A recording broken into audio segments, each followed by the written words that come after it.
Estimados alumnos, les doy la bienvenida a esta nueva videoclase. En esta oportunidad vamos a abordar dos nuevas estrategias de traducción, la expansión y la reducción. Comencemos con la estrategia de reducción. Esta estrategia se sintetiza en elementos lingüísticos, de modo que la versión traducida es más concisa que la original, ya sea por razones estructurales o estilísticas. Se emplea por cuestiones de economía de la lengua para que el mensaje sea más conciso.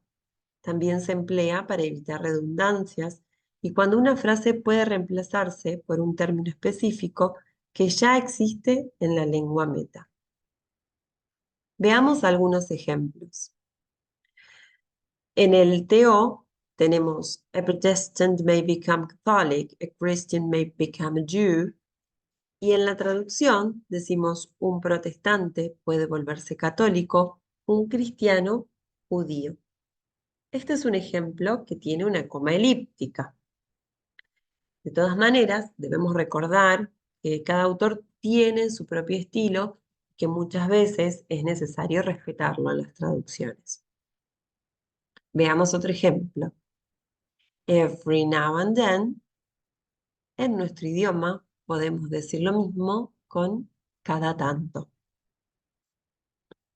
Otro ejemplo es as she makes her way back, podemos decir mientras regresa. Veamos aquí cómo en español tenemos una forma mucho más reducida, un verbo, para decir lo mismo. Ahora pasemos a la expansión. La expansión es la adición de elementos lingüísticos en el texto meta necesarios para determinar un significado más preciso o identificar una situación más concreta. El inglés es una lengua mucho más económica que el español. Muchas veces, en español, es necesario usar más palabras para evitar ambigüedades y brindar especificidad. Veamos algunos ejemplos. The fantasy world never fascinated me and still doesn't. En la traducción, el mundo fantástico nunca me fascinó, hoy en día tampoco lo hace. En este caso, en el TO, tenemos un auxiliar. En español, si lo calcamos, no tendría sentido y sería prácticamente agramatical. En la traducción, entonces, es necesario que agreguemos varios elementos. Un circunstancial de tiempo, un verbo, ¿sí? Y eso hace que estemos aplicando la estrategia de expansión. Veamos un segundo ejemplo. She listened to me She listened to his wry laughter about his 3 kids. Y la traducción sería, ella escuchaba su risa burlona al hablar de sus 3 hijos.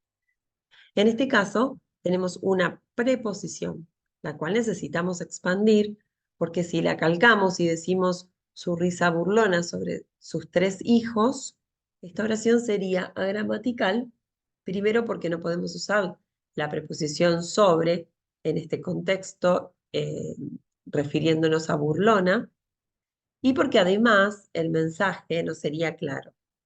Entonces, con esta expansión, al agregar el verbo hablar, estamos también agregando claridad, ¿sí? Al mensaje. En el ejemplo 3, dice, he noticed the paper in her hand, observó el papel que ella tenía en la mano. Este es un caso muy frecuente de expansión. El adjetivo posesivo o determinante es muy común en inglés y hay una gran cantidad.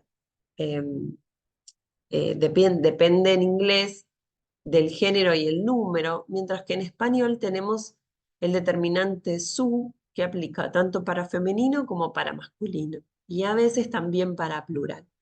Entonces, muchas veces necesitamos recurrir a una expansión para que sea claro el mensaje y para que el género se entienda.